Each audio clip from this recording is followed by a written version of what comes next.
আল্লাহ বলেন লা রাদ্দুকা ইলা মাআদ, আপনি যাচ্ছেন আজকে একা একা। নবীজি ওখান থেকে বের হলেন, বাড়ি থেকে বের হয়ে তিনি আবু বকরের বাড়িতে গিয়ে ডাকলেন, আবু বকর। সঙ্গে সঙ্গে হযরত আবু বকর একটা টোপলা মাথায় নিয়ে দাঁড়িয়ে। নবীজি বলেছিলেন তুমি কি ঘুমিয়েছিলে না? একটা ডাক দিলাম তাও আস্তে করে চলে আসলে মানে। হযরতে আবু বকর বলেছিলেন, হে রাসূল, 6 মাস আগে আপনি বললেন যে হিজরত করা লাগতে পারে, তোমাকে সাথে নিতে পারি, আমাকে নেবেন? আপনি বলেননি নিতে পারি। এ পর্যন্ত শোনার পরে আজ 6 মাস আমি প্রস্তুতি নিয়ে আছি, টোপলা টোপলে যা আছি বেঁধে আমি দরজার সাথে এটা লাগিয়ে হেলান দিয়ে ঘুমিয়ে পড়ি, না জানি কখন এসে আপনি আমার আবু বকর বলে ডাকতেন। নবীর কথা শোনার জন্য তারা 6 মাস দরজার সাথে পেট লাগিয়ে ঘুমায়। আর বিশ্ব নবীর আদর্শ আজ ভুলণ্ঠিত হয় দেশে। বিশ্ব নবীর আদর্শকে বিদায় করার জন্য 15.5 বছর বহু চেষ্টা চালিয়েছে। কথা বলেন না কেন?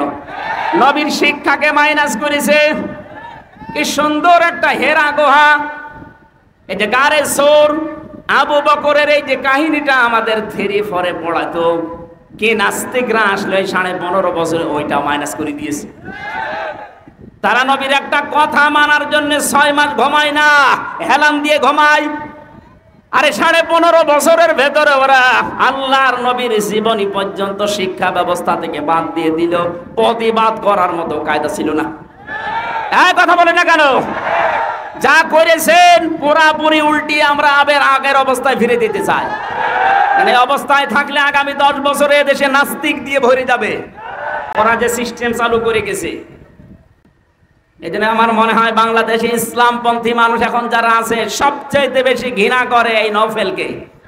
এটা একটা টাটকা নির্ভেজাল শয়তান ছিল। নবীর আদর্শকে বাদ দিয়ে কি শ্রীকৃষ্ণ শ্রীরাম এদের জীবনে ঢুকিয়েছে।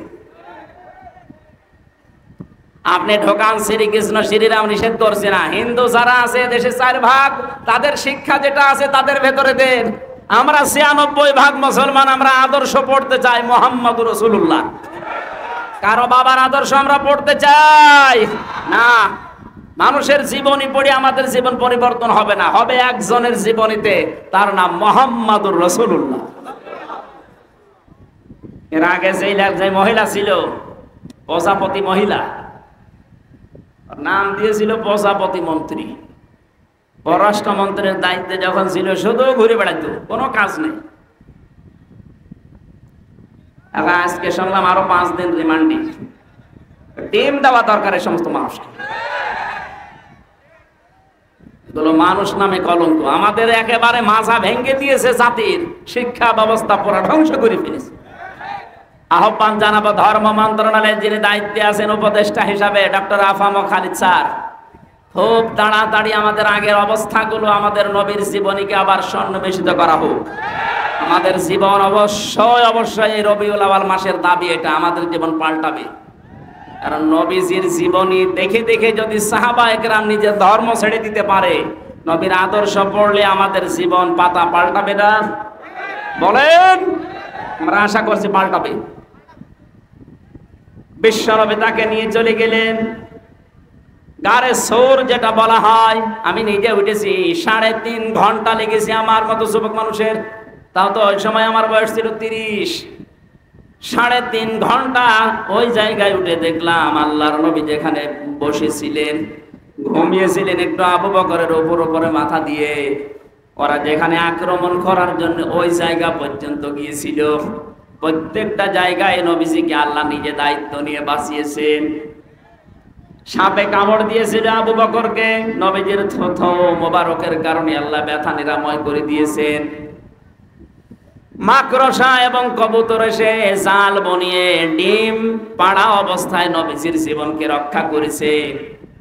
মাকড়সার জালের নিচ দিয়ে যখন এই শত্রুদেরকে দেখা যাচ্ছিল, বিশ্বনবী ওই দিন নিজের সাথী আবু বকরকে বলেছিলেন, লা তাহজান ইন্নাল্লাহা মা'ানা। হে আমার সাথী, পাহাড়ের সাথে ভয় পাবেন না, আমরা 2 জন না, ওরা যদিও অনেক মানুষের পা আমরা দেখতে পাচ্ছি, আমরা দুইজন না, আমাদের সাথে মহান আল্লাহ আছেন। বিপদের এই কঠিন মুহূর্তে নবীজির এই কথাকে শোনার পরে আল্লাহ এত বেশি খুশি হয়েছিলেন, তাদেরকে ধোঁকা দিয়ে বোকা বানিয়ে ওখান থেকে আল্লাহ সব ফেরত পাঠিয়েছেন।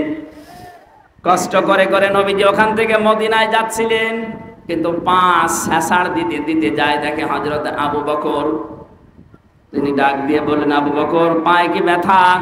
সাপে কামড় দিয়েছিল, এই জন্য কি পায়ে ব্যথা পেয়েছো? পায়ে আমার শাঁসড় দাও কেন?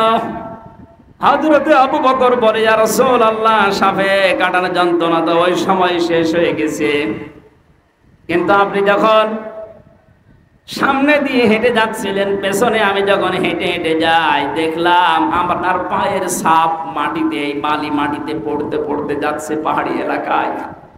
আমি আবুল হাবকে চিনি, অত আবুল হাকাম মানুষের পায়ের চিহ্ন পর্যন্ত দেখে বলে দিতে পারে এটা কার ছেলে, কখন হেঁটে গেছে। যদি কিছুক্ষণ পরে সকালবেলা এই রাস্তা দিয়ে যেতে যেতে দেখে যে আমরা হেঁটে গেছি, আমাদের ধরে ফেলবে। এই জন্য পাঁচ আছড় দেয় যেন আপনার পায়ের দাগগুলো মুছতে মুছতে যায়।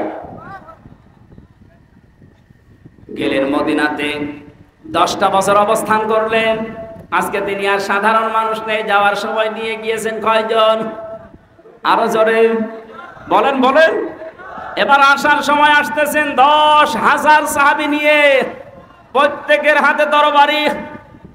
আমার তো মনে হচ্ছে 5 তারিখে, এর আগে যে 5 দিন আগে মাত্র 1 তারিখে নিষিদ্ধ ঘোষণা করেছিল, 5 তারিখে 5 দিনে এই দেশে 100 জনের 58 জন মানুষ ইসলামপন্থী হয়ে গেছে। কয়েকদিন আগের জরিপ বলছি, এদেশে 100 জনের 58 জন মানুষ এখন চাচ্ছে যে দেশটা ইসলাম দিয়ে চলুক। আপনি যেতে দেন এভাবে কয়েকদিন, দেখবেন এদেশে 100 জনের 100 জন মানুষই বলবে যে আমরা ইসলাম দিয়ে দেশ চালাতে চাই। আর ইসলাম দিয়ে চললে টাকা পাচার হবে না, বেগম পাড়া হবে না। হ্যাঁ, কথা বলে না কেন? কেউ খেয়ে থাকবে, কেউ নেই খেয়ে থাকবে না। ইসলাম আসলে সবাই সমান।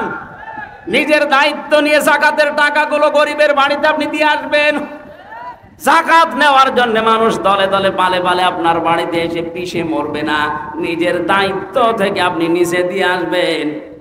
অনেকে মনে মনে করে যে ইসলাম যদি এসে যায়, তখন আমি যে লাল পানি খাই, আমি যে একটু ডাল খাই, আমি যে একটু বাবা খাই, আমি যে আকিস বিড়ি খাই, আসিস বিড়ি খাই, কি হবে এগুলোর? কি হবে শোনেন, ইসলাম যদি সত্যি দেশে কায়েম হয়ে যায়, এই যে মেয়র সাহেব যদি এখন বিড়ি খায় কি আমি জানি না, খায় আকিস বিড়ি বা আসিস বিড়ি যায় খায়, মসজিদের ভেতরে যদি প্রবেশ করে, পুরা মসজিদটা আল্লাহর রহমত দিয়ে ছায়া দেওয়া।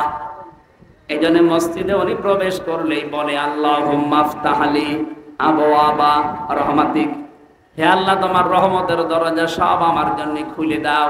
একথা বলে না? একথা বলে না কেন? তার মানে মসজিদ হচ্ছে রহমতের জায়গা। পৃথিবীতে কেউ যদি আল্লাহর রহমত পেতে চায়, দয়া চায়, তাহলে তার মসজিদে যাওয়াই লাগবে, মাস্ট বি। রহমতের জায়গা মসজিদ ছাড়া দুনিয়ায় নেই। কিন্তু কোন মানুষ যদি পৃথিবীতে গজব চায়, জেনা ব্যভিচার যেখানে হয়, যেখানে মানবতা লুণ্ঠন হয়, মানুষের অধিকার নষ্ট করা হয়, ওই জায়গায় যেন সে যায়। আমার মনে হয় যারা মানবতাকে ধ্বংস করার জন্য, ইসলামকে বিদায় করার জন্য যারা সলা পরামর্শ করেছিল, যে সমস্ত বাড়িতে বসে বসে, যে সমস্ত ঘরে বসে বসে আপনি তাকান তাদের দিকে, ওই মানুষগুলোর জায়গা, বাড়ি, ঘর এখন সব অভিশপ্ত হয়ে গেছে। এই কথা বোঝার চেষ্টা করেন। আমি তো আমার কুষ্টিয়ার কথা বলছি। আলেমদের বিরুদ্ধে সবচাইতে বেশি জঘন্যতম শত্রু হিসাবে কাজ করেছিল যারা, আমি নাম নিয়েই বলছি, এই হানিফ আর ইনু। 5 তারিখের বিকাল আসতে দেরি, ওদের বাড়ির ইট পর্যন্ত মানুষ খুলে নিয়ে চলে গেছে। কারণ কি? ওটা গজবের জায়গা। ওখানে বসে বসে আলেমদের বিরুদ্ধে, ইসলামের বিরুদ্ধে ওরা সলা পরামর্শ করত। আল্লাহর নবী মুহাম্মদুর রাসূলুল্লাহ সাল্লাল্লাহু আলাইহি ওয়াসাল্লাম আজকে তিনি আর একা আসতেছেন না, সাথে আছে 10,000 এবং প্রত্যেকের হাতে খোলা তরবারি। কাবা শরীফ পাওয়ার কিছু দূর আগে নবীজি তাঁবু টাঙালেন রাতের বেলা। কালকে আমরা মক্কা বিজয় করব, দখল করব মক্কা। ওরা বহু অত্যাচার এই 13 বছর আমাদের উপরে করেছিল। যাদেরকে ওরা হাত কেটে দিয়েছে, পা কেটে দিয়েছে, সেই আম্মার, ইয়াসির, বেলাল, খাবায়েব, খব্বাব সব আজকে সাথে এসেছে। বিশ্বনবী সবাইকে ডাক দিয়ে বললেন, যুদ্ধের কিছু কৌশল আছে। ওরা আবু জেহেল তো বদরের ময়দানে শেষ হয়ে গেছে, নেতৃত্বে আছে আবু সুফিয়ান, লোকটা ছাড়বে না, খুব বিচক্ষণ মানুষ। এখানে আমাকেও বিচক্ষণের পরিচয় দেওয়া লাগবে। সাহাবায়ে কেরাম, তোমরা 3টা কাজ বেশি বেশি করবা, আর 3টা কাজ একেবারেই করবা না। যে 3টা কাজ একেবারেই করবা না, কোন মহিলা, কোন নারী এদের গায়ে হাত দিবা না। 2 নম্বরে কোন শিশুর গায়ে হাত দিবা না। যদি কেউ ক্ষমতা পায়, বিজয় হতে পারে, তাহলে তাদের এই কর্মসূচিগুলো নেওয়া দরকার। যে মহিলাদের গায়ে হাত দেওয়া যাবে না, শিশুর গায়ে হাত দেওয়া যাবে না, কোন বৃক্ষ কাটা যাবে না। অথচ 15 বছরের ভেতরে তাকান পুরা উল্টা। ক্ষমতা পেয়ে কত নারীকে বিনা কারণে জামাত ইসলাম করে, ছাত্রী সংস্থা করে, ইসলামের বৈঠক করে, এই নাম দিয়ে গ্রেফতার করে জেলখানায় পাঠিয়েছে। আবার আমি নবীর উম্মত, আমি হজ করে এসেছি, এই ঘোষণা দিন, আপনারা লজ্জা করে না?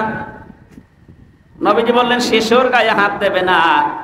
বাস্তবে দেখলাম এই দেশের শিশুর অপরাধের জন্য, বাবার অপরাধে শিশুকে ধরে ধরে তারা জেলখানায় দিয়েছে।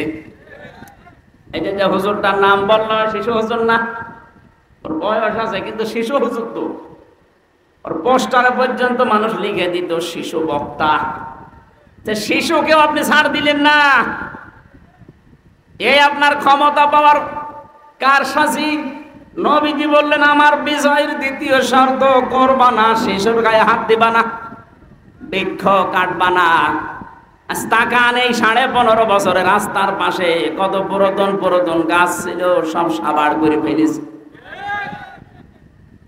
নবীজি বলেছিলেন 3টা কাজ বেশি বেশি করবা। 1 নম্বরে তোমরা পায়খানা বানাবা কম, আর রান্না করার চুলা বানাবা বেশি। আর আমার শত্রু আবু সুফিয়ানের বাড়িতে কেউ যদি অবস্থান নেয়, তাকে কিছু বলবো না। আবু সুফিয়ান এই রাতে এশার নামাজের পরে 8টা-10টার দিকে তার গোয়েন্দা বিভাগের যারা গুপ্তচর আছে 4 জনকে পাঠিয়ে দিলেন, যাও, শুনেছি আব্দুল্লাহর এতিম ছেলে মোহাম্মদ আজকে আসতেছে মক্কা বিজয় করার জন্য। তাবু টাঙিয়েছে মক্কার অদূরে, দেখো তো কয়জন মানুষ সাথে নিয়েছে। আল্লাহর নবী জানিয়েছিলেন, চোলা রান্না করার চোলা বানাবা বেশি বেশি করে। 1 জন মানুষ চোলা বানাও 10টা করে, তাহলে 10,000 মানুষ চোলা হবে কত বলেন? ওরা এশার নামাজের পরে এসে শুধু চোলা গুনতেছে, যে রান্না তো হচ্ছে, তারপর ভেতরে যাই থাক। চোলা গুনতে গুনতে ওদের রাত গভীর হয়ে গেছে। ফেরত যে বলেন, নেতা মানুষ কত আছে জানি না, চোলা যত চোলা গুনি শেষ করতে পারিনি। ধমক দিয়ে বলে, তোদের পাঠালাম মানুষ গণনা করতে, তোরা গণনা করলে চোলা হবে না, তোদের দিয়ে আরেক দলকে ফজরের পরে পাঠালেন, যাও। রাতের বেলা হয়তো ওরা টের পায়নি, দেখতে পায়নি, এখন একটু ফর্সা হচ্ছে, এই সময় যাও। নবীজি বলেছিলেন, তোমরা পায়খানা বানাবে কম, মানুষ 10,000, পায়খানা 10টা। এ রাতে যেহেতু সবার এই কাছে যাওয়া লাগে, সকালবেলা ওরা এসে দেখে এক একটা পায়খানার সামনে প্রায় 600-700-1000 মানুষ দাঁড়িয়ে। চিন্তা করছে তাঁবুর ভেতরে লোক আছে কিনা জানি না, কিন্তু পায়খানার সামনে অবস্থা কি। কয়েকটা লাইন গুনতেছে, 3-4 হাজার গণনা করে বলছে দরকার নেই। ডাক দিয়ে বলে, কি অবস্থা, মানুষ কত আছে জানি না, এক একটা পায়খানার সামনে মানুষ যত আছে লাইন গণনা করে শেষ করতে পারিনি। আবু সুফিয়ান রাগান্বিত হয়ে বলে, বেটা বেয়াদব লোক, পাঠালাম কি আর করিস কি, তোদের দিয়ে হবে না, আমি নিজেই যাব। আজ নিজেই সকালবেলা গেছে।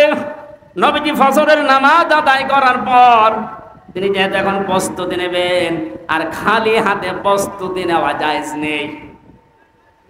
আজ আমরা অনেকে শুধু তসবিহ নিয়ে পড়ে আছি। হ্যাঁ, কথা বলেন না কেন? এই রাতেই তো আপনি 13 তারিখে মার খেয়েছেন, 13 সালে। যদি ওই সময় শুধু তসবিহ না নিয়ে তসবির সাথে আরো কিছু নিতেন, মারতে আসলে আরো ওদের 10টা মারলে 5টা পড়তো। নিজে পাহাড়ের পাদদেশে দাঁড়িয়ে দৃশ্য দেখেন, নবীজি 10,000 সাহাবীকে তরবারি দিয়ে দাঁড় করিয়ে রেখেছে। সূর্যের আলো লাগতেছে, চিক চিক করে আলো জ্বলে। মনের অজান্তে কথা তার মুখ দিয়ে বের হয়ে গেছে, আহ কি সুন্দর দৃশ্য লাগছে। গিয়েছে একজন, সাথে নিয়ে আজকে এসেছে হাজার হাজার মানুষ নিয়ে। পেছনে তাকিয়ে দেখেন নবীর আপন চাচা হযরত আব্বাস ডাক দিয়ে বলে, আব্বাস তাকাও তোমার ভাতিজার দিকে। আজকের এই দৃশ্য দেখে মনে হচ্ছে তোমার ভাতিজা বিশাল বাদশা হয়ে গেছে। হযরত আব্বাস বলছে, আবু সুফিয়ান তোমার চোখ তোমাকে ধোঁকা দিচ্ছে। ভালো করে চোখ মোচন করে আবার খুলে দেখো, এর নাম বাদশাহী না, এর নাম নবুয়ত। এর নাম যদি বাদশাহী হতো তাহলে আজকে তোমার আবু সুফিয়ানের কল্লাটা মাথার উপরে থাকতো না, এ ঘাট থেকে আলাদা হয়ে যেত। তরবারি দেখতে পাচ্ছ ঠিক, কিন্তু এর নাম বাদশাহী না, এর নাম নবুয়ত। আমার মনে হয় 1500 বছর পর 5 তারিখের মে মাসে, আগস্ট মাসের পরে যা দৃশ্য আমরা অন্যান্য দলের পক্ষ থেকে পেয়েছিলাম, যে যেখানে পারে অনেকে লুটপাট আরম্ভ করেছিল, চাঁদাবাজি আরম্ভ করেছিল। একটা মানুষকে দেখলাম, তিনি সবচেয়ে বেশি নির্যাতিত হয়েছিলেন এই 15.5 বছরে। তারও তো ক্ষমতা ছিল, তারও লক্ষ লক্ষ মানুষ ছিল এদেশে। তিনি ঘোষণা দিলেন, না আজকের এই দিনে আমি কাউকে কিছু বলবো না, সবাইকে সাধারণ ক্ষমা ঘোষণা করে দিলাম। আমি শুধু বলার জন্য বলছি তা না, বাস্তবের সাথে মিলে যাচ্ছে তাই বলছি। ওনার আদর্শটা রাসূলের কাছ থেকে নেওয়া, কথা বলেন ঠিক কিনা? সব কসুর পাতার মতো কাঁপছিল। নবীজি বললেন, লা তাসরিবা আলাইকুমুল ইয়াউম, কোনো ভয় নেই, চিন্তা নেই। আমার ভাই ইউসুফ যেভাবে মাফ করে দিয়েছিল, আজকে তোমাদের প্রতি আমার কোনো ক্ষোভ নেই, অনুরাগ নেই। সব আমি আল্লাহর জন্য তোমাদেরকে মাফ করে দিলাম। আজকে এই দৃশ্যটা আরম্ভ হয়ে যায় আগস্টের 5 তারিখ থেকে। এই জন্য 1 মাস আর 16 দিনে এদেশের 35 জন মানুষ চাইতো ইসলাম কায়েম হোক। গত 10 দিনের রিপোর্ট, এদেশে এখন 100 জনের 58 জন মানুষ চাচ্ছে ইসলাম এদেশে চলে আসুক। শুধুমাত্র এই উদারতার কারণে আল্লাহ জানিয়েছিলেন, নবী আপনাকে আমি দিচ্ছি ঠিক, আবু বকরকে সাথে নিয়ে যান, ফেরত আসবেন, আমি গ্যারান্টি দিলাম, একা একা না, আপনি বিজয়ী বেশে ফেরত আসবেন। আল্লাহ পাক নবীর রেসালাতের রবিউল আউয়াল মাসে তার চরিত্র থেকে যে কথাগুলো আমরা শুনেছি, বাস্তবে যেহেতু মিলে যাচ্ছে অনেকের জীবনের সাথে, বাকিটা তিনি কোরআন দিয়ে পুরা আরব জাহান চালিয়েছেন, ওইটাও আমরা পুরা বাংলাদেশকে দেখতে চাই। বলেন আমিন। প্রচন্ড গরম এবং 4:30 পার হয়ে গেছে, এখন আজান হচ্ছে চারিদিকে, এখনই নামাজ হবে। গরমে আমি আর কথা বলতে পারছি না।